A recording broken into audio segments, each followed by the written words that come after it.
berries na amoy kulob ang damit. Charm Fabcon, bangong kumakabloom, tanggal amoy kulob sa bango ng charm. Kaya gamit ko, Charm Fabcon with Bloom Fresh technology. Kills 99.9% of kulob-causing bacteria.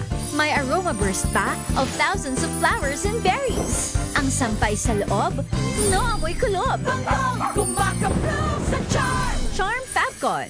ACS. Hello, Washi! Laundry day na naman! Yay! Anong meron? Mancha ng chocolate, Oh. putik, may libag pa! Kaya natin yan!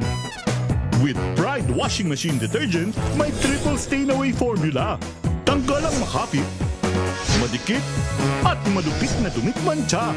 Kaya easy-easy ang labada. Mula noon hanggang ngayon! All you need is pride. All you need is pride. ACS. Tanggaling-galing mo! Smart dishwashing paste ko! Pritong ulam na masebo, plato o kaldero.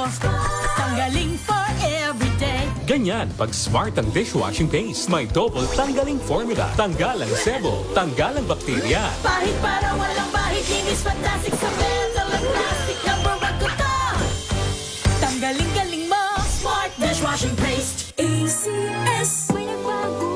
May arte. May budget. Akala nyo lang yon. So solid. White rose papaya, wow, white rose. White rose papaya, wow, white rose. White rose papaya. May glow up with white rose papaya. White rose papaya. May puti power times 2 kasi may papaya at niacinamide. May shea butter and tea tree oil pa. Kutis sulit ang glow up. Glow up with white rose papaya. White rose papaya. Kutis sulit ang glow up. ACS. Galalala Fabcon. Galalala Fabcon.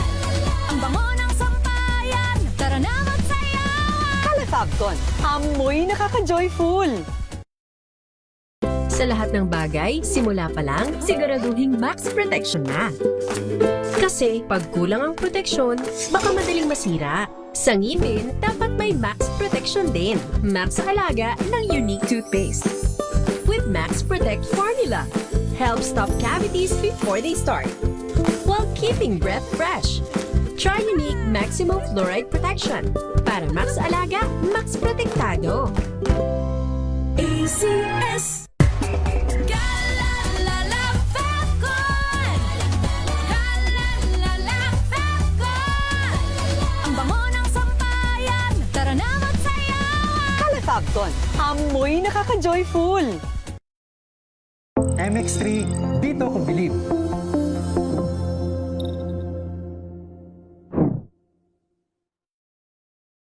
Mahalagang paalala, ang MX3 capsule ay hindi gamot at hindi dapat gamiting panggamot sa anumang uri ng sakit. Galalala Fabcon. Galalala Fabcon. Ang bango ng sampayan. Tara na magsayawan. Calefabcon, amoy nakaka-joyful! Tips kung paano mapalaking marunong sa pera ang iyong mga anak. Alamin. This portion is brought to you by ACS Manufacturing Corporation, ISO certified, maker of world-class quality Pride detergent. Ang pagiging marunong sa pera ay mahalaga, kaya naman habang bata pa ang iyong anak, importanteng matutunan niya ang konsepto ng pag-iipon at pagiging masinop sa pera. Pero paano nga ba ito? Ayon sa Ramsey Solutions, simulang hasain ang iyong chikiting sa pamamagitan ng pag-iipon sa alkansya. Makatutulong din kung ipaiintindi mo sa kanya ang halaga ng mga bagay. Halimbawa na lamang yung presyo ng kanyang mga laruan o kaya naman ay ang paborito niyang snacks. Payo pa rito, simulan ang pagbibigay ng pera sa paraan ng commission at hindi allowance. Ibig sabihin, pwede mo muna silang bigyang ng gawain bago niya makuha ang naturang reward. Maliban pa riyan, ituro rin sa kanila na iwasan ang bigla-biglang pagbili ng mga bagay na hindi pinag-iisipan. Bigyan sila ng responsibilidad gaya ng mga junior o kiddie savings bank account o kaya naman ay turuan sa paggawa ng budget. At syempre, huwag kalimutang magpakita ng good money habits para magsilbing good example. This portion is brought to you by ACS Manufacturing Corporation, ISO certified, maker of world-class quality Pride detergent.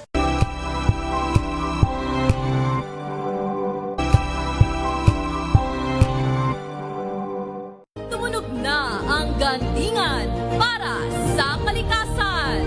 Ang nagkamit ng parangal bilang Best News Anchor ay walang iba kundi si Angelo Palmones ng Magandang Umaga Pilipinas, DZRH Radio 666 kHz.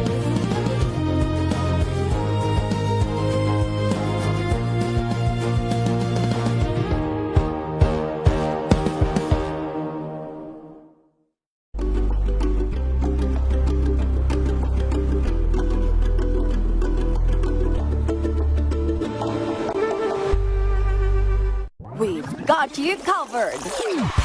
From the hottest hits, exclusive interviews, kilig to the bones fan meet experience, and hataw performances of your favorite stars. Saturdays, 12 noon, dito lang sa DZRH TV.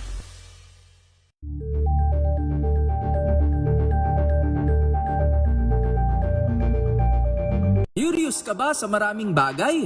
Kami na ang bahala dyan. Aalamin, tutuklasin at bibigyang linaw namin ang mga katanungang bumabagabag sa inyong isipan. Sa programa kung saan ang bawat sagot ay galing lamang sa mga eksperto. Ang Expert's Opinion, tuwing linggo 3:00 ng hapon, dito lang sa DZRH TV.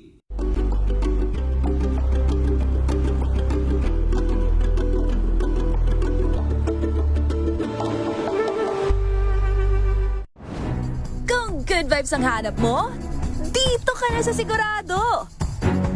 Mula sa mga istoryang nagbibigay ng inspirasyon, Unahan sa Pilipinas. NBC Manila Broadcasting Company. DZRH. Member, kapisanan ng mga broadcaster ng Pilipinas.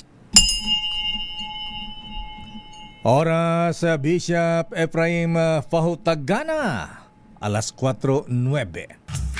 Uy! Nakapag-break ka na ba? Nakapag-relax ka na ba? Saan ka man nagtatrabaho, mapa-opisina man o work from home o mula mismo sa pwesto, sasabayan namin ang break time mo. Sasabayan namin ng mga balita at komentaryo, mga panayam ng mga taong viral ngayon. DZRH Break Time!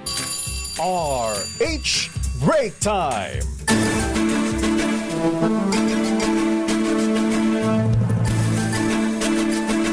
Magandang hapon, Pilipinas. Ako po si Deo Macalma. Ako naman po, Thea Petro Corpuz. At narito ang ating mga maiinit na balita ngayong araw ng Lunes 22 ng buwan ng Hunyo. At sa ating mga headlines, abay, big time oil price rollback bukas. Maganda, diesel babawasan ng 11 pesos kada litro. Gasolina meron namang rollback na 5 piso. Pangulong BBM ipinag-utos ang malalimang investigasyon sa mass shooting incident sa isang eskwelahan sa Tacloban. Mass shooting naman sa loob ng eskwelahan sa Tacloban City. 4 ang patay, 7 ang sugatan. 2 suspect na menor de edad, 14 at 15 anyos. Sinasabing biktima sila ng bullying at sila ay gumanti. Chismis na may warrant of arrest laban kay Senator Rodante Marcoleta, binaril ng Philippine National Police. Impeachment trial laban kay Vice President Sara Duterte Carpio. Posibleng lumampas hanggang buwan ng Setyembre ayon sa prosecution team. White Ribbon Rally kontra korupsyon sa Hunyo 28 magiging bantay sarado ng PNP. Department of Justice sinugod naman ng militanteng health workers. Iginiit ang pagpapalaya sa Cordillera 8. SUV driver na umunay anak ni Vice Mayor o anak ng Vice Mayor kakasuhan ng homicide sa pagkakabangga sa isang rider. Bangkay ng 6 na taong gulang na bata nakita sa isang farm sa Tarlac. Hinihinalang ginasa muna bago pinatay.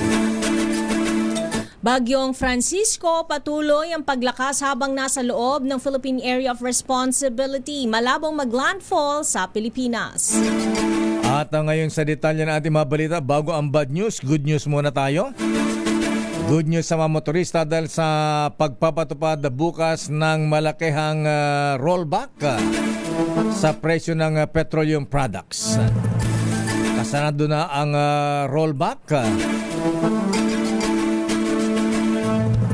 na 3 pesos and 90 centavos hanggang 5 pesos and 90 centavos kada litro ng gasolina. Pero mas malaki naman ang ibabawas sa presyo ng diesel.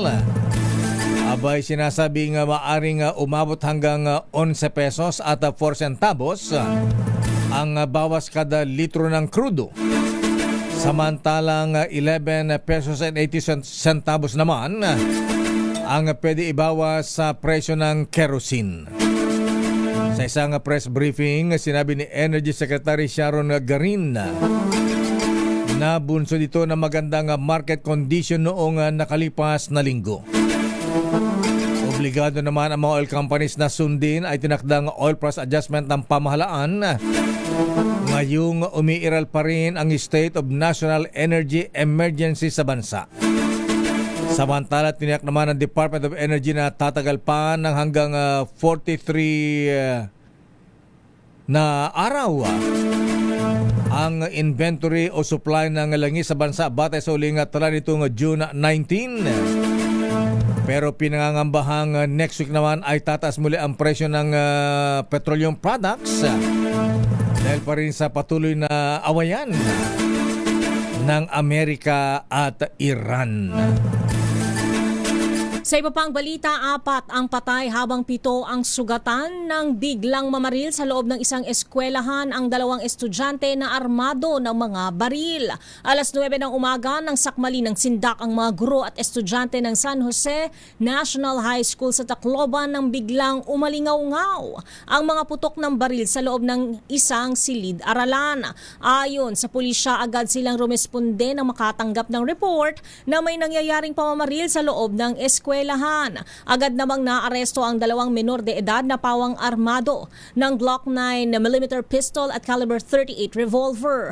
Nabatid na bullying ang posibleng dahilan ng nangyaring karahasan kung saan isa sa mga sospek ay dumanas nito sa kapwa mag-aaral.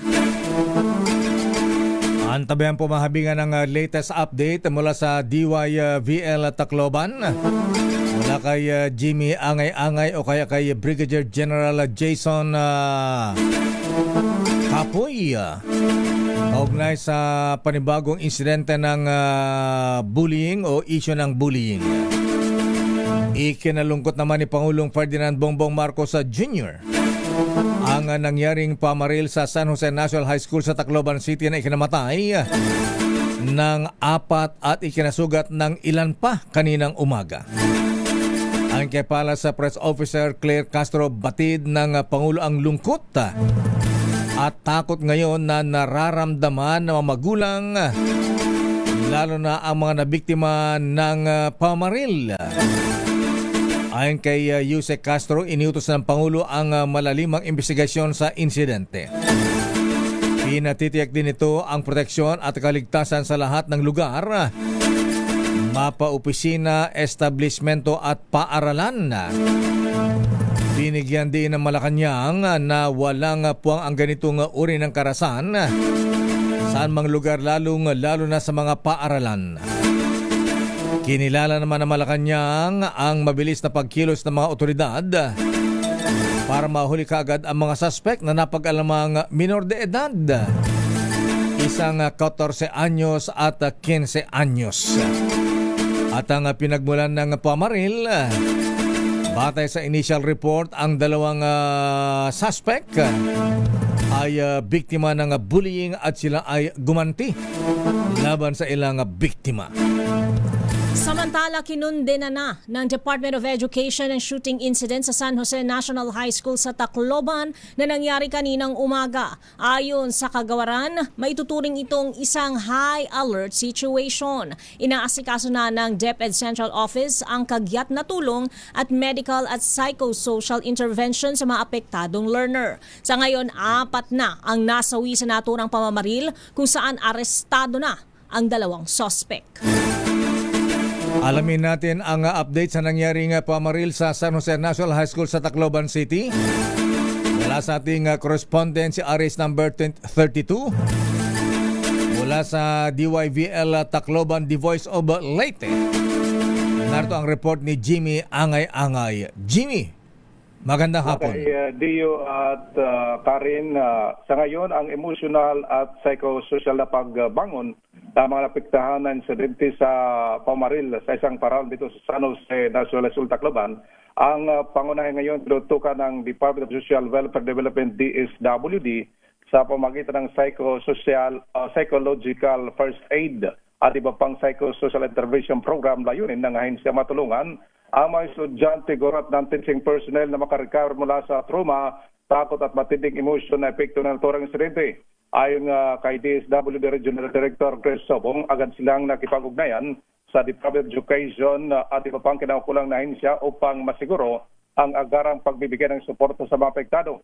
Nagsagawa rin ng assessment mga social workers sa apektadong paralan upang matukoy ang mga kinakailangang serbisyo tulad ng counseling at psychosocial support para sa mga biktima. Nagbigay na rin ang DSWD ng libreng transportation para sa mga estudyante na makauwi matapos ang insidente dahil naiwan ang kanilang mga gamit sa paralan. Tiniyak naman ng ahensya mapapatuloy kanilang psychosocial intervention hanggang sa tuloy makabangon ang mga napektuhan. Kasabay dito, nawagan ng DSWD sa publiko maging responsable sa pagbabahagi ng mga impormasyon at iwasan ang pagpapakalat mga hindi beripikadong ulat upang maiwasan ang dagdag na takot at kalituhan. Sa kasalukuyan, lakay Dio, yes, Jimmy. Ang 7 mga sugatan ay nasa ospital pa.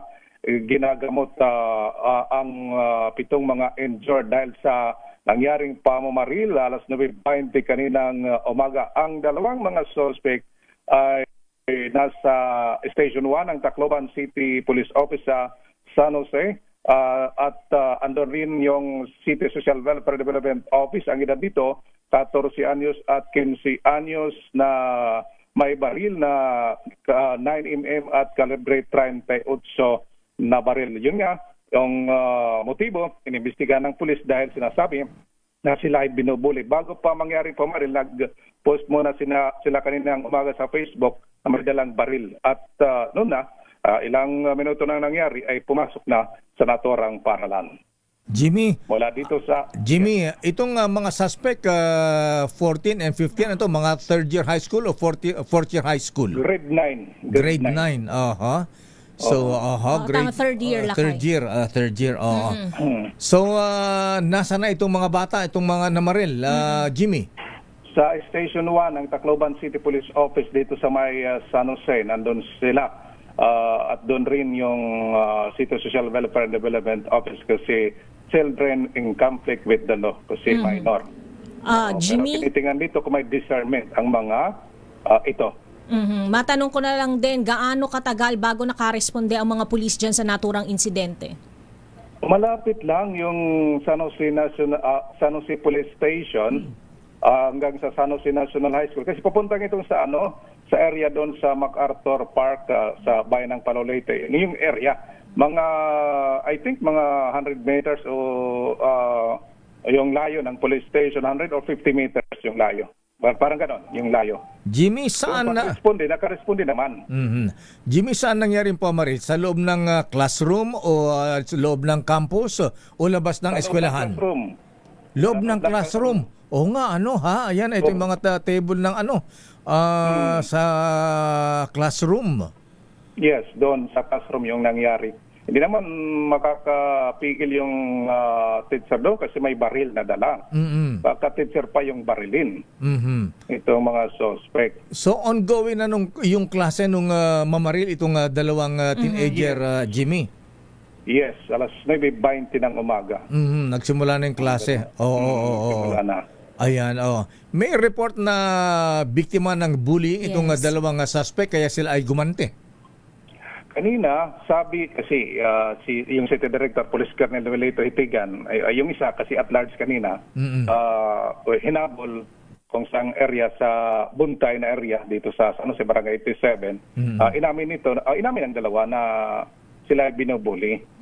Silang dalawa ay binubuli, kaya nagawa yung krimen. Yung ang allegation nila pag confess sa mga kapulisan dito sa Tacloban PNP. So yun bang mga naging biktima nila? Yun ba ang sinasabi nila na nambubuli sa kanila? Yun nga ang inipamatiya kung sila nga nagbubuli kasi marami ang napiktuhan. May mga injured pa, may mga dead on the spot at may yung tinakbo sa ospital na mata. Yung may nasa ospital pa ngayon, sinasabi may critical pa doon na biktima. May dito sa Eastern Visayas Medical Center, may dinala din itinakbo sa Leyte Provincial Hospital na biktima. Wala tayong mga kung anong lagay na nila, kung anong status nila. Wala pang hindi pa nagbigay kasi ang mga authorities kung anong lagay nila doon sa ospital. Saan sila kumuha ng baril, Jimmy? Okay. Ang mga tanong, yung isa kasi anak ng sundalo, yung isa ay pamangkin ng isang pulis na abogada, yung pamangkin, at inimbestigahan, biniverify pa kasi yung isang baril sinasabi na kinuha doon sa service firearm ng Pulis, aha. At yung isa sa sundalo. Sundalo, Nung mamaril sila ba ay tumakas o nahuli ka agad? Yung isa nahuli kagad doon sa paralan. Yung isa nakalabas sa paralan. Tumakbo doon sa likuran na bahagi ng paralan sa Ogsa. Doon na sa may area ng pero sakop pa ng Barangay 87, Malorep, San Jose. Malapit din sa Baybay. Kasi Lakay at Karin, itong area kasi mga alam mo yung DZR for sa Tacloban, mga malapit lang ito, mga 100 meters parang yung layo ng insidente sa paralan. Malapit din sa police station dito sa Station 1. Ang area naman ay yung kalsada naman ay papunta doon sa Government Center Palolete, pero hindi naabot doon yung nangyari yung incident na nangyari ng shooting ng incident. Nung hinuli yung isang nakatakas, Jimmy, ano yon? May nagturo ba sa kanya o napilitan na lang siyang sumuko dahil na checkmate na siya? May mga bystander doon at may member ng bombero doon nakahuli at may tumawag sa mga kapulisan, nandoon yung suspect at pumunta agad naman yung Special Weapon and Tactics SWAT kasama ang City Director tumakbo din para huliin itong isa sa mga suspect. Apat na corner. Jimmy, 4 ang patay, 7 ang sugatan. Inubos ba yung bala nung dala nilang baril? Yung 9mm tsaka isang caliber 38? Yun ang i-verify natin kung naubos kasi marami yung mga nasugatan. Ayan, marami yung mga nasugatan. So, puro kaklase yung mga nasugatan o meron pang tao na mula sa labas ng classroom? Mga estudyante. Kaklase o magkaklase, parang Leo. Magkaklase. Kasi may kasamahan ko dito, magkaklase lahat. Oo, kasi nasa loob ng classroom, saka ongoing yung classes. Oo, akala ko baka more or less magkaklase lahat ang mga ito. Baka bumabaril pa habang tumatakas. So ano ngayon? Ano ang direktiba ngayon ng management ng eskwelahan San Jose National High School? Wala mo ng klase ngayon na Jimmy? Yung pagtatanong natin kanina, mga 1 linggo, parang i-suspend mo na yung klase dahil yung trauma ng mga Bata. guro, mga estudyante, mga classmate, hindi kasi akalain dahil mga estudyante mga ito na magdadala ng baril at may guard naman sila. At, hindi naman sisitahin kasi hindi naman nakikita yung baril na may dalawang mga suspect. Yung pagkaano lang nila, papasok lang sa paralan ang mga ito. Ayan, matagal na rin binubuli. Nakita ko itong video na isang bata, although na blurred yung kanyang muka. Parang payat na maliit itong isa, Jimmy. Itong nakaitim. Yung initial information, yun lang, binubuli. Hindi natin alam kasi yung pag-amin na binubuli sila. Yun ang sagot nila sa mga nag-investigate na mga pulis. Kaya ginawa nila ito. Yun lang yung sinabi, hindi naman sinabi, yung matagal na silang itong dalawang binubuli ng kanilang mga classmates. Ayan, okay. Minor de edad dito, Jimmy. So, sa DSWD sila ito-turn over niyan? Yun nga, sa DSWD ito turn over ito kasi dito nga yung si Miss Chuna Bahin, yung nanguna dito, ang City Social Welfare and Development Officer ng Naturangain sa lungsod ng Tacloban. At depende rin kung may discernment na yung kasi 15 anyos, 14 years old, talagang sakop pa dito sa CICL ang mga ito. So, minors pa. Dito na ito sa mga kapulisan, mga minors talaga. Nakakuha ka na ba ng reaksyon, Jimmy, mula sa mga magulang ng isa sa mga biktima? Mayroong kinuha ng reaction yung isang kasama ko dito, in-interview itong may anak na namatay. Wow. In-interview niya yung isang parent, yung sinasabi, yung dapat sisihin ng may-ari ng baril. Bakit nakakuha ito ng mga bata ng mga baril. Na-interview namin yung isang parent, iyak ng iyak doon sa may classroom. May pumunta pa nga na isang bata pa na may tamaan daplis daw dito sa ulo. Wow. Bago yung hapon lang. Tama. Pero dinala din sa ospital. Ako ginamot. First aid doon. Naku, swerte yan. Daplis sa ulo, ha? Oo. Daplis, bago ngayong hapon, pumunta doon. Babae, lalaki? Kaklase din. Lalaki. Ayan.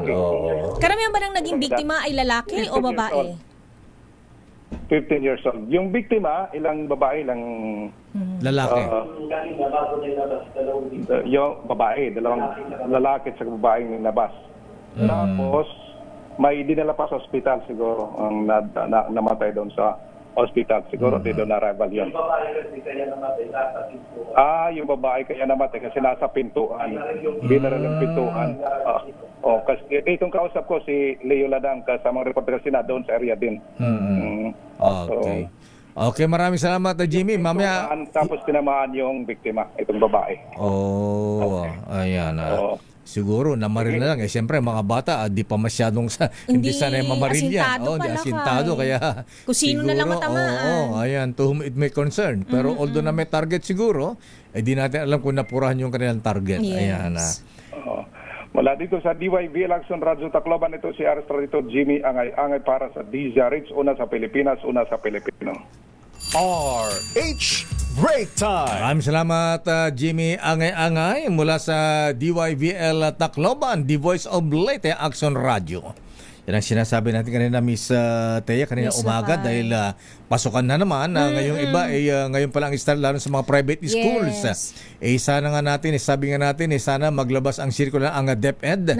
Secretary sana Angara sa lahat ng mga principals. Ayan, ng mga bawat bago magsimula ang klase.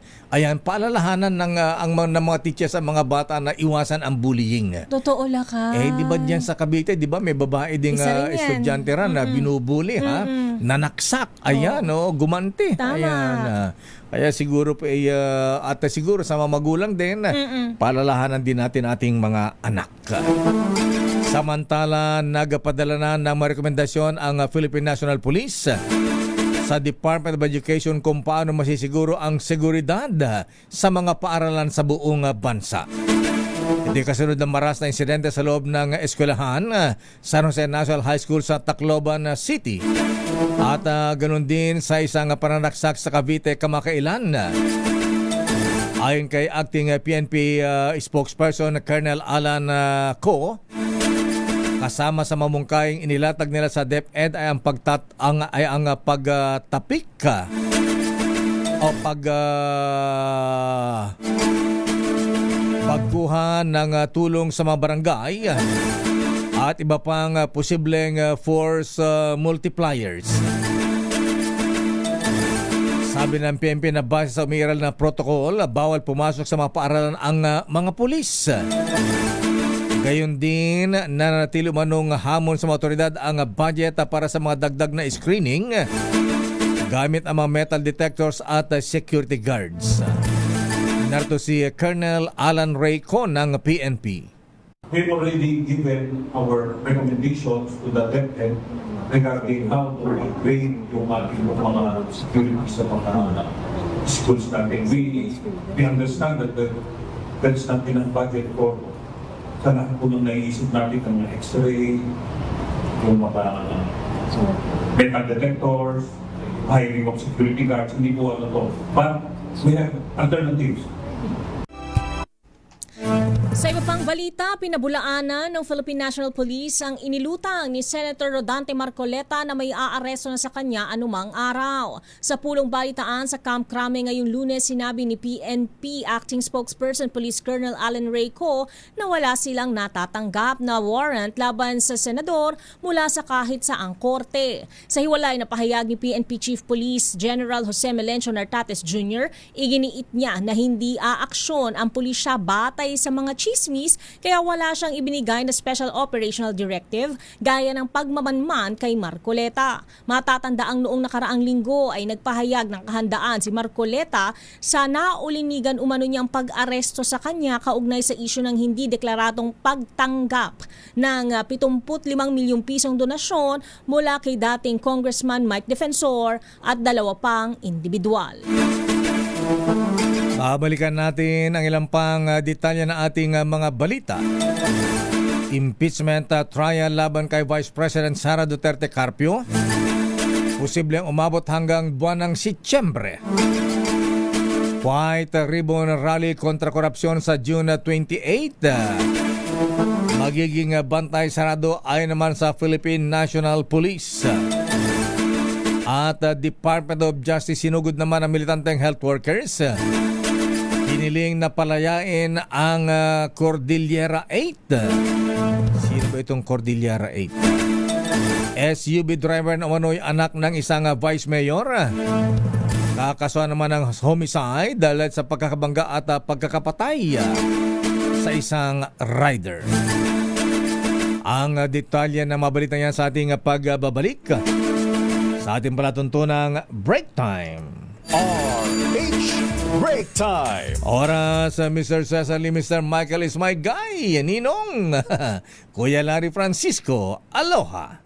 Alas 4:35. Ang oras na yan ay hatid sa inyo.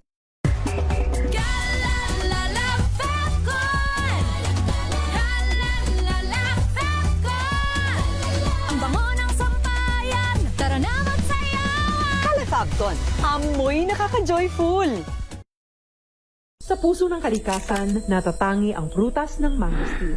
Ito ay nagtataglay ng antioxidant compounds na alpha, beta at gamma mangosteen.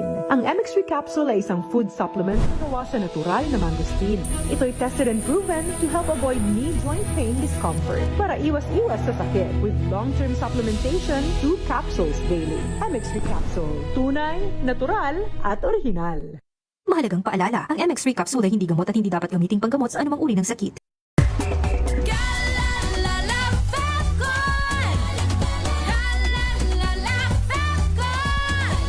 Ang bango ng sampayan, tara na magsayawan. Calefabcon, amoy nakaka-joyful.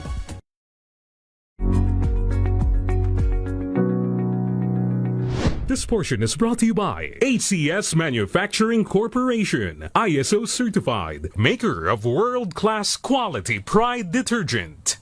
Likas sa atin ang makagawa ng pagkakamali, maliit man o malaki dahil kakambal ito ng ating pagkatao.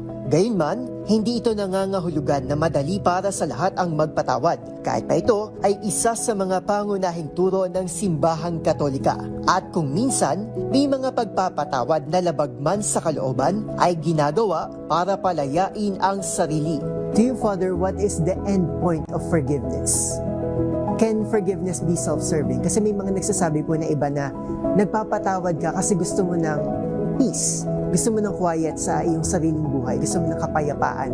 Gusto mo i-detach yung sarili mo mula sa mga sufferings or mga different types of pain sa paligid mo. Pero it serves you, not the person na nakasakit sa'yo. Selfish po ba kung iisipin ang pagpapatawad?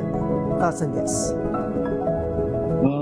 Yung self-serving siguro is not the right word for it. No? Pero tama yung sinabi mo, kapag ikaw ay nagpatawad, ang unang nabibiyayaan ay ang sarili natin. Sa aking panayam kay Reverend Father Oliver Yalung, isang pari mula sa University of the Assumption, iginiit ito na bagamat hindi matatawaran ng inner peace at spiritual healing na hatid ng pagpapatawad, ginagawa daw natin ito higit sa lahat para sa ikapapayapa ng mga nakasakit sa atin. Pagpapatawad, kahit may magandang epekto sa personal nating buhay, ang pagpapatawad ay para sa ating kapwa. Unang-una ay ito ay para sa ating kapwa. Lalo-lalo na yung mga nagkakasala sa atin. Pinagkakalooban din natin sila ng kapayapaan, ng pagpapagaling, ng kalayaan para sila rin ay mamuhay ng matiwasay. Paalala pa nito, ang pagpapatawad ay isang paraan para makalaya mula sa impyernong buhay na puno ng galit. Panahon man ng Kwaresma o hindi, hinihikayat ng Simbahang Katolika ang pagpapatawad bilang pagtulad sa matinding sakripisyo ni Kristo para sa sanlibutan. This portion is brought to you by ACS Manufacturing Corporation, ISO certified, maker of world-class quality Pride detergent.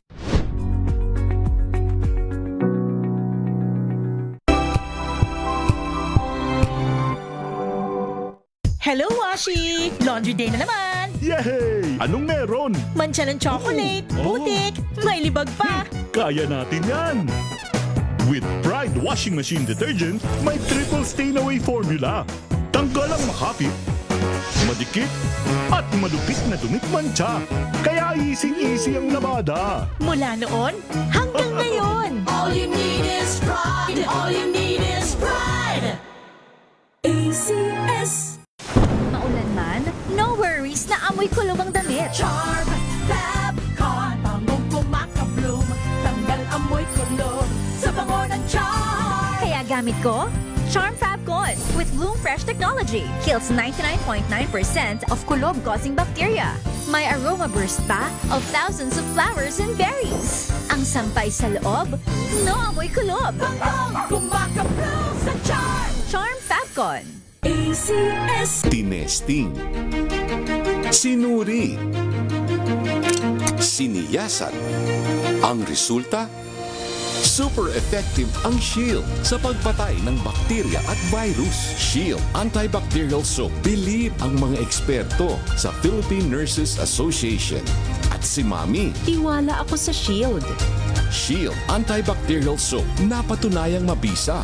Ang mga nurse, tiwala. ACS.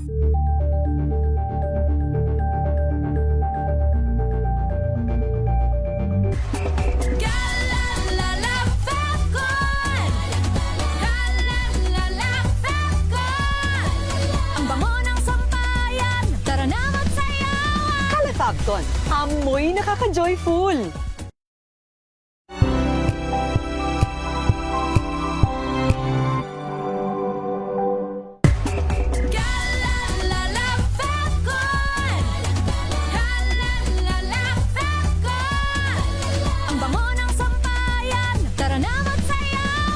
Fabcon, amoy nakaka-joyful!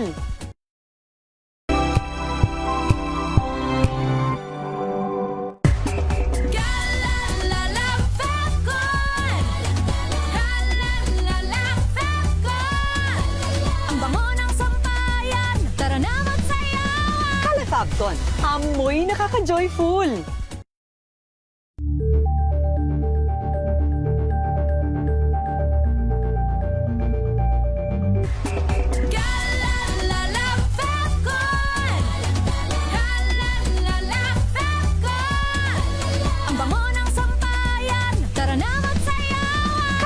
Pagton, amoy nakaka-joyful.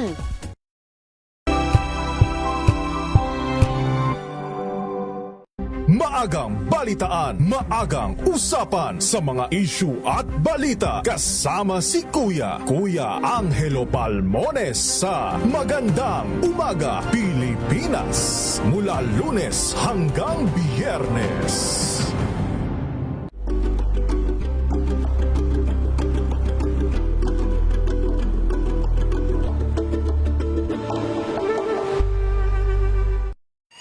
Mga balitang gigising sa inyong umaga. Mga balitang kailangan mong malaman. Mapapakinggan sa ACS Balita sa 2x2. Kasama sina Anthony Taberna at Jerry Baha. Lunes hanggang Biyernes.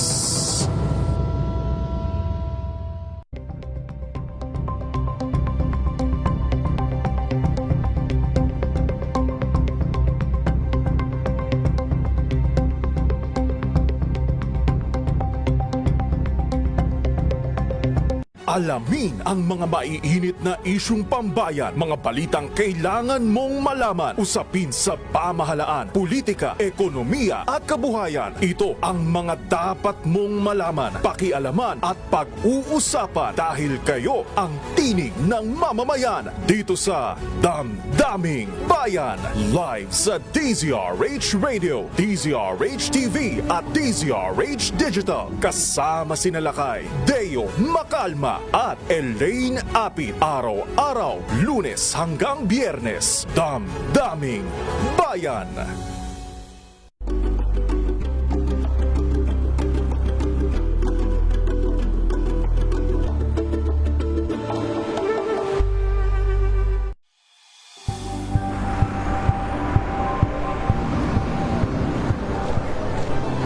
Ating mga eksperto dito lang sa Expert Opinion. Ito ang The Better News. TNVS. Trending and isang kwento, iba't ibang anggulo. Dito sa Point. Bawat pananagutan ating tatalakayin dito sa Hoy. Bawal yan. Filipino, dito lang sa DZRH. Match of entertainment and lifestyle. Ito ang MBC TV Network News. Una sa Pilipinas, una sa Pilipino.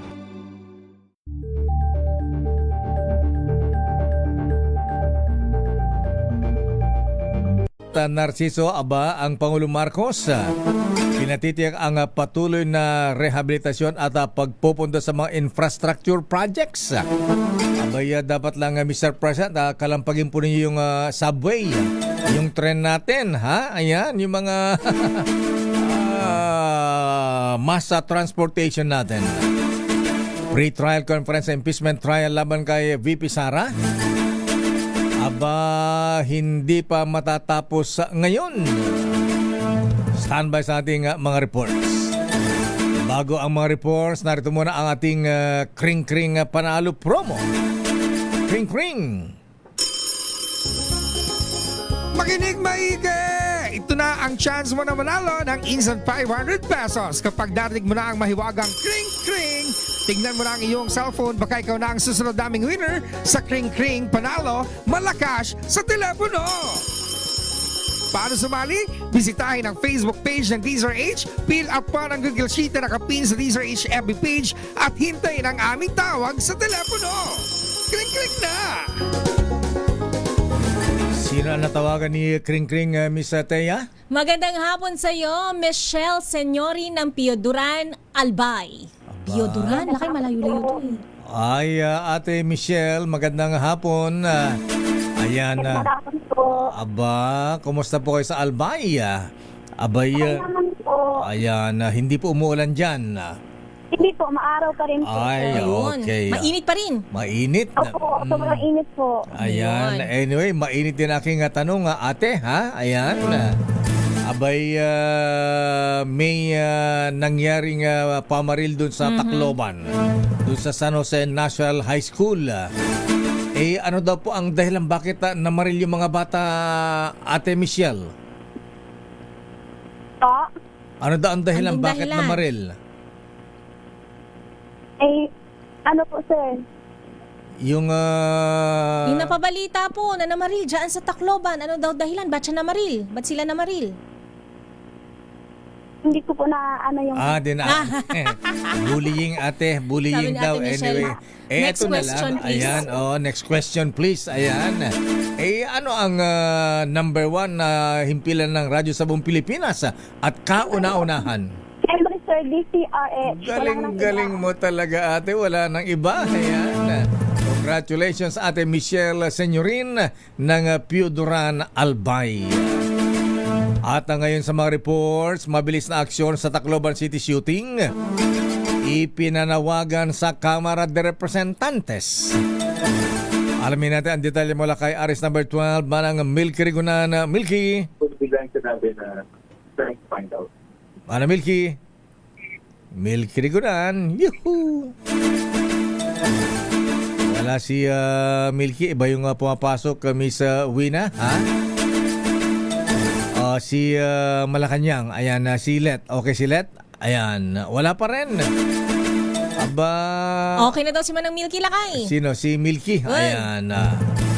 Mabilis na aksyon sa Tacloban City shooting sa San Jose National High School. Ipinanawagan sa Kongreso. Milky Rigunan sa detalye. Milky, Ninang. Ninong Lakay at Teya, umaapela si Representative Martin Romualdez sa mabilis na investigasyon sa shooting incident sa San Jose National High School sa Tacloban City. Ang kay Romualdez sa kababahalang insidente na kinasasangkutan ng mga menor de edad. Umaapela si Romualdez sa Department of Education na repasuhin din ang mga programa tutukan ang mga issue ng mental health sa mga kabataan. Batay sa report, nangyari ang shooting incident kaninang umaga sa San Jose National High School. Ang shooting incident ay nangyari kaninang alas 9 ng umaga sa pagsisimula pa lamang ng klase. Ang San Jose National High School ay isa sa mga pinakamalaking public elementary school sa Tacloban City. 3 bata Lakay ang namatay at marami ang nasugatan. Ako si Milky Rigunan, nagulat para sa Milky. DRH. Yes, Lakay. Kumusta si dating House Speaker Martin Romualdez? Umattend ba ng sesyon nito na bago nag-adjourn si Nadia, umattend ba siya ng sesyon? Umaattend siya na Lakay ng sesyon dito sa Kamara bago ang Senate adjournment ng first regular session ng 20th Congress. At ngayon nga meron siyang nirelease na statement dahil nakababahala nangyari ito sa kanyang distrito dyan sa Tacloban. Doon ba siya nag-aral sa San Jose National High School? O sa private school? Sa private school na. Sa abroad yata nag-aral si dating speaker. Ayan, Oo. Itong eskwelahan na ito Lakay at Teya, batay sa report, ikalawa sa pinakamalaking eskwelahan dyan sa Tacloban Public Elementary School at nakababahala nga daw dahil mga estudyanteng menor de edad ang involved sa pamamaril. Ayan. Okay nga, Ruda. Maraming salamat, Milky. Maraming salamat Lakay Teya. Ako si Milky Rigunan, nagulat para sa DCRH. Una sa Pilipinas, una sa Pilipino. Maraming salamat Manang Milky at sa ugnay na balita. May report si Edniel mula sa Krame, Miss Teya. Glock 9mm na ginamit sa pamamaril sa San Jose National High School, kumpirmadong pag-aari ng polis. I-detalye mo balitang yan, RH52, Edniel Parrosa. Edniel. Lakay, kumpirmadong pag-aari ng polis itong Glock 9mm na gamit ng isa sa 2 grade 9 suspect sa pamamaril sa San Jose National High School sa lungsod ng Tacloban. Ayon kay acting PNP spokesperson, Police Colonel Allen Reyco, inilagay na sa restrictive custody ng Police Regional Office 8 ang nakilalang policewoman na nabatid na tiyahin pala nitong 14 anyos na suspect. Nakarehistro naman sa isang security agency sa Cebu City. Itong caliber 38 revolver na ginamit ng kanyang kasama o nung 15 anyos na kasabwat ng 14 anyos. Pero sabi ni Colonel ko, patuloy pang inaalam ng mga otoridad kung paano nakuha ng mga menor de edad ang naturang mga armas. Tiniyak naman ng PNP na maharap sa kakulang parusa ang nagpabayantyahin depende sa itatakbo ng kanilang ongoing o nagpapatuloy na pag-isiyasat. Pakinggan natin tagapagsalita ng PNP. Yung hindi properly taking care of our firearm, marami pong anong tawag dito, yung sama-sama pong kaso ang kakaharapin po ng dito. And the PNP will ensure that she will face whatever necessary na cases na may file sa kanya. for infidelity in the custody of their own parent. Ang tinig ni Police Colonel Allen Reyco.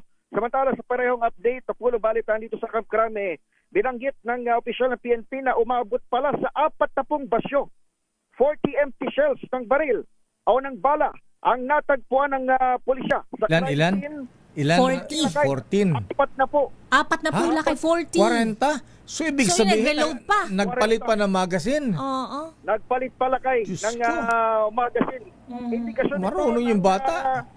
Kung tawagin lakay ay sabi nga ng pulis marunong din magpalit ng magazine at indikasyon na may rampage talaga na nangyari doon sa mismong eskwelahan na maaari ring maiugnay doon sa kanyang unang binabanggit ng pulisya na intensyong manakit talaga lakay nitong dalawang suspect.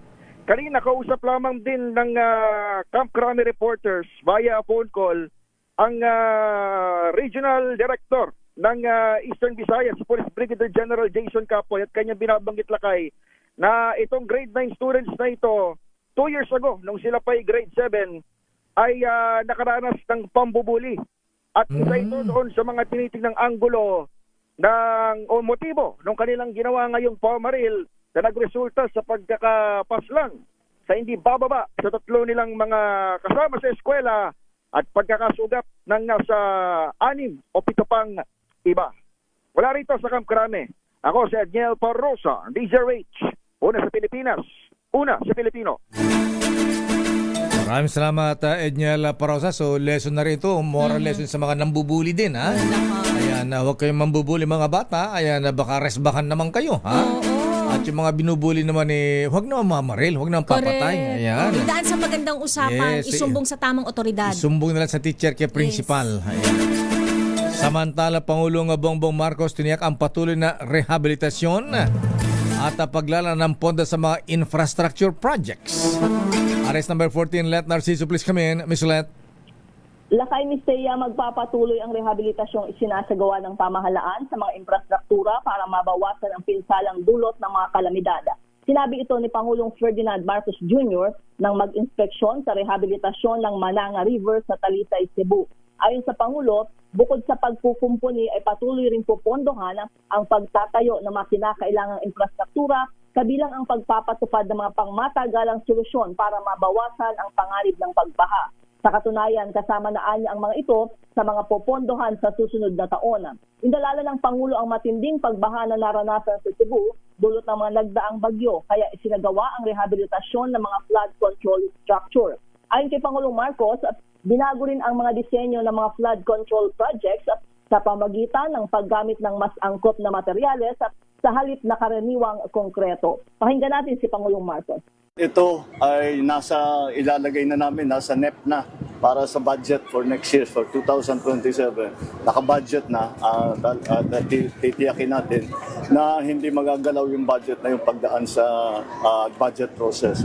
So patuloy lang ang ginagawa natin para hindi na maulit yung napakalaking perwisyo nung pagdaan ng bagyo.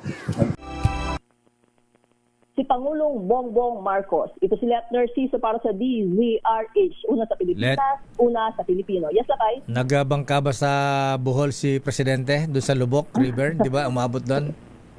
Hindi, Lakay. Hindi na doon naglakad. Hindi na umabot doon. Inaugurasyon lang ng irrigation kanina. Okay nga ron. Maraming salamat, Let, mula sa Malacanang. Balik sa inyo, Lakay at Mistea. Report mula kay Raymond Mistea. Pre-trial conference impeachment case ni Vice President Sara Duterte hindi pa matatapos ngayon. Ayon yan kay Senate Secretary Renato Bantog Jr. Idetalye mo balitang yan, RH28, Raymond Adpaas. Raymond. Mr. Mayor, hindi kakayanin na matapos ngayon ang pre-trial conference sa impeachment case ni Vice President Sara Duterte. Ito ang inamin ni Senate Secretary Attorney Renato Bantog Jr. kasunang maghapon na pagharap ng prosecution at defense na siyang day 2 ng pre-trial conference. Ayon kay Bantog, napakarami pang mga dokumento na kailangan markahan mula sa defense at prosecution dahil sa Article 1 pa lamang na tumutukoy sa maanumalyang paggamit ng confidential funds ay 4,000 o 4,000 dokumento na o ang kailangan pang markahan. Hiwalay pang Article 2 na tumutukoy naman sa reklamong unexplained wealth laban sa pangalawang Pangulo. Nauna na nilang natapos ang marking of evidence sa Article 3 tungkol sa bribery, graft, and corruption at sa Article 4 ukol sa pagbabanta ng Vice Presidente kay Pangulong Marcos, First Lady Liza Marcos at dating House Speaker Martin Romualdez. Narito si Senate Secretary Renato Bantog Jr. I was very hopeful that we could finish today, but I just checked the ongoing marking going on. It's clear to me that we cannot finish today. Sheer volume of documents. For Article 1, we're talking about 4,000 documents. What Article 1 is what again, sir? That's confidential funds. Yes. So, it's not the pace. It's proceeding on a pace that's acceptable to both parties. It's just that there are just too many documentary evidence that need to be filed. Sa panig naman ng depensa, sinabi niya na Attorney Michael Powa na baka abutin pa sila hanggang araw ng Huwebes sa marking of evidence para sa Articles 1 at 2. Ito'y dahil sa dami ng mga dokumento mula sa depensa at prosecution na kanilang mamarkahan. Samantala, Mayor at Mistea ngayong hapon, bumuhos naman ang pakikiramay at pagkondina mula sa mga senador sa nangyaring pamamaril sa Tacloban City. Ito'y sina Senator Bongo, Senador J.B. Hercito, Senador Camille Villar, Senador Robin Padilla, Senador Bamakin at Senador Kiko Pangilinan. Sabi ni Pangilinan na siya ang author ng Justice o Juvenile Justice Law, ay kailangan kahit menor de edad ay hindi dapat agad pakawalan ang mga suspect dahil kailangan sumailalim sila sa masusing proseso at may malaking responsibilidad ang mga magulang ng mga suspect sa krimen. Ito si RH Fuente, Raymond Advance para sa DZRH, una sa Pilipinas, una sa Pilipino. Maraming salamat, Raymond Dadpaas. Eye-opener itong nangyari sa Tacloban. Samantala, Attorney Mark Tolentino naghain naman ng rejoinder affidavit sa Department of Justice. Kaugnay sa kasong cyber libel laban kay dating Senador Antonio Trillanes IV. Alamin na report mula kay Tina Nolasco. Bakit kinasuhan ng cyber libel si Trillanes? Tina, please come in.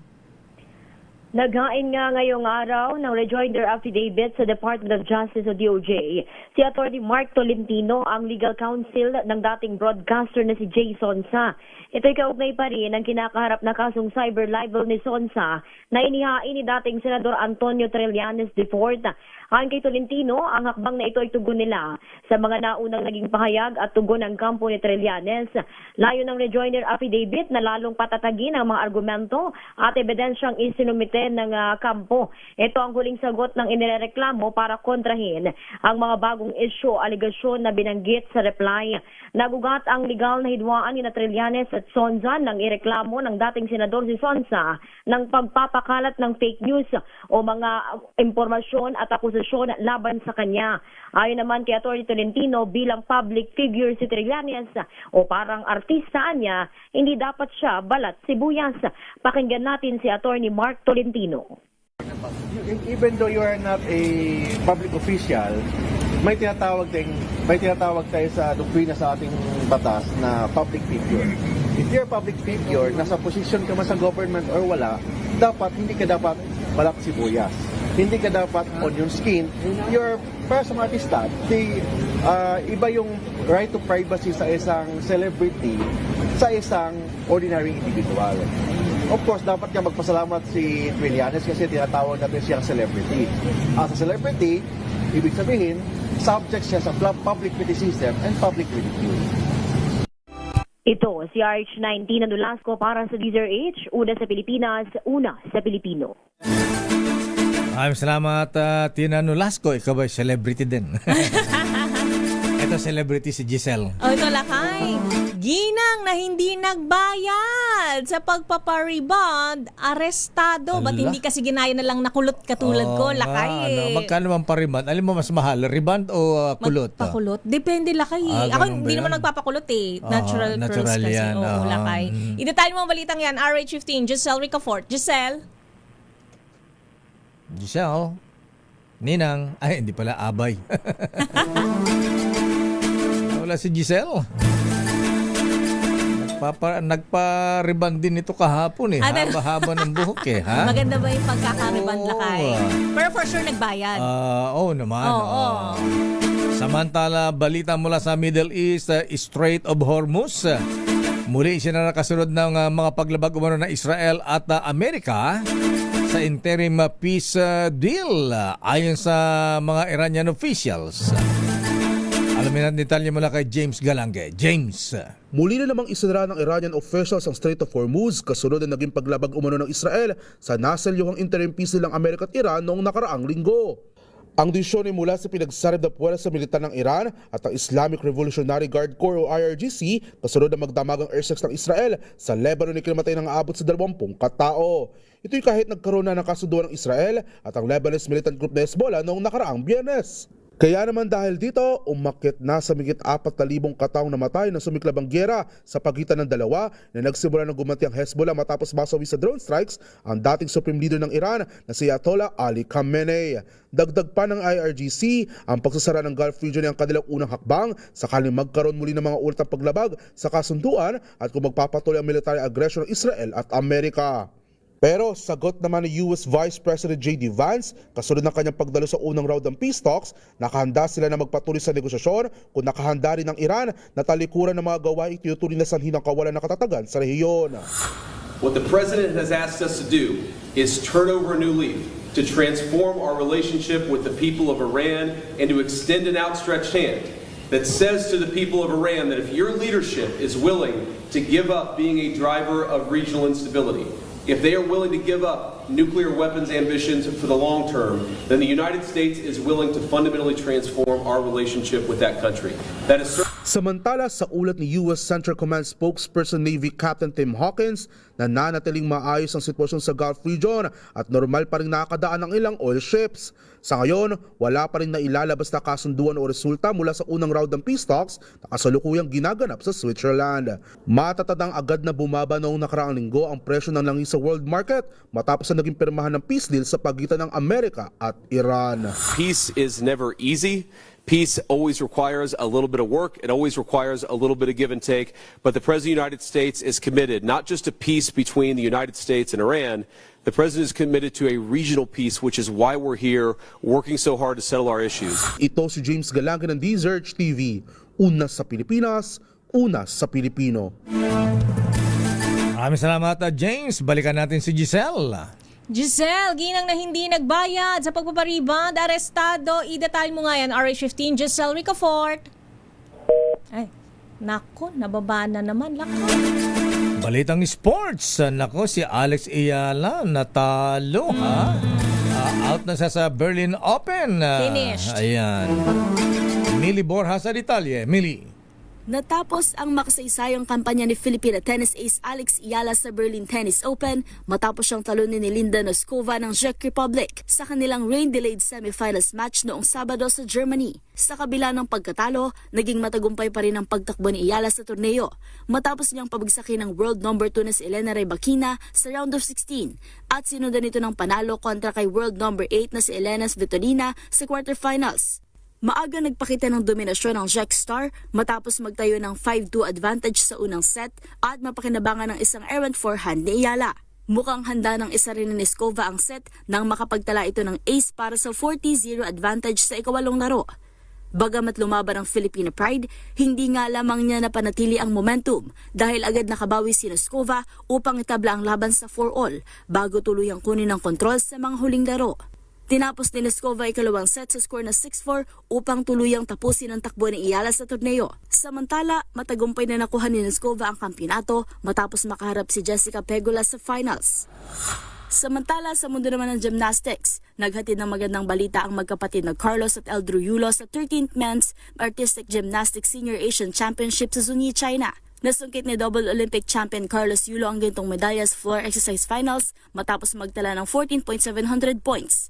Nagkasya naman sa pilak si Shoma Tsukiyama ng Japan sa 14.600, habang nakuha ni Eldru Yulo ang bronze sa pamamagitan ng 14.300 points. Naging makasaysayan ng okasyon dahil ito ang kauna-unahang pagkakataong magkasamang tumayo sa podium ang magkapatid na Yulo sa isang senior-level international competition. Ito rin ang unang beses na nagtapat ang dalawa sa Senior Asian Championships. Ito si Mili Borja ng DZRH TV, una sa Pilipinas, una sa Pilipino. Maraming salamat, Millie. Muli, for the third time around. Eto na talaga to eh. Gusto ko malaman, ginang na hindi nagbayad sa pagpapariband, arestado, magkano ba yung hindi niya binayaran? Estafa. Idetalye mo balitang yan. RH15, Giselle Ricafort. Giselle. Dakay ni Thea sa kulungan yung bagsak ng isang 41 anyos na ginang matapos hindi magbayad sa pagpapariband ng buhok sa isang salon ito sa Tutuban Center sa Maynila. Ayon sa National Capital Region Police Office, nag-inquire pa yung vendor na suspect sa salon bago mag-avail ng hair treatment doon. Mismong salon manager pangaraw, yung nagpaliwanag sa kanya tungkol sa kanilang hair services. Pero nang maunat na yung kanyang buhok, na diskubre na wala palang 3,500 piso na pambayad yung ginang. Dito na nagdesisyon ng salon manager na bitbitin ang ginang sa security office ng Tutuban Center at saka itinurn over sa Dagupan Outpost. Tikom yung bibig ng suspect na isinailalim muna sa physical examination sa isang pagamutan bago idiretso sa kulungan. Nahaharap sa kasong paglabag sa Revised Penal Code Article 315 o Estapa yung ginang na isasalang muna sa inquest proceeding doon sa Manila City Prosecutor's Office. Ito si Giselle Ricafort para sa DZRH sa Pilipinas, una sa Pilipino. Maraming salamat, Giselle, sa showbiz, Miss Thea. Sharon Cuneta, Bea Alonzo, Coco Martin, nominado sa Famous Broadcast Arts Awards. Idetalye mo balitang yan, Angelica Cosme. Inilabas na ang listahan ng mga nominado sa Famous Broadcast Arts Awards. 6 na personalidad ang maglalaban-laban para sa titulong Best Performer for Series or Anthology. Nominado rito sina megastar Sharon Cuneta, Bea Alonzo at Jody Santa Maria. Kaya hindi na mga aktor na sina Coco Martin, Kelvin Miranda at social media personality na si Esnir. Maliban sa nominasyon bilang Best Performer, nominado rin si Coco sa kategoryang Best Director at Best Screenplay para sa Batang Quiapo. Samantala, kung Best Supporting Performer for Series or Anthology naman ang pag-uusapan, nominado rito sina Yola Valdez, Angel Aquino, kaya din sina Carlo Aquino, John Estrada, Mon Confiado at Joel Lamangan. Nakatakdang ganapin ang kauna-unahang Famous Broadcast Arts Awards sa July 20. One Showbiz Angel ng DZRH TV, una sa Pilipinas, una sa Pilipino. Maraming salamat, Angelica Cosme. At yan ang kabuuan nating palatuntunang break time. Pero sabi ng ating business correspondent, how much lakay? Nagsara ang palitan na ngayon, Miss Thea, aba? Medyo tumaas na naman ang palitan. Abay, medyo tagilid na naman ang ating piso. Naku po. Abay, umakyat ngayon sa 61 pesos and 12 centavos kada dolyar. Friday, nung last Friday, 60.77 lang. Malakas tayo last week lakay. At yan ang kabuuan natin palatuntunan ng break time. Ako po si Deo Macalma. Ako noon po, Thea Petro Corpuz. Maraming salamat, Mr. Michael is my guy. Susunod na ang balansyadong balita, Ninong Henry Uri. At bridesmaid, Miss K. Karen Oyong. Oras, alas 5:10.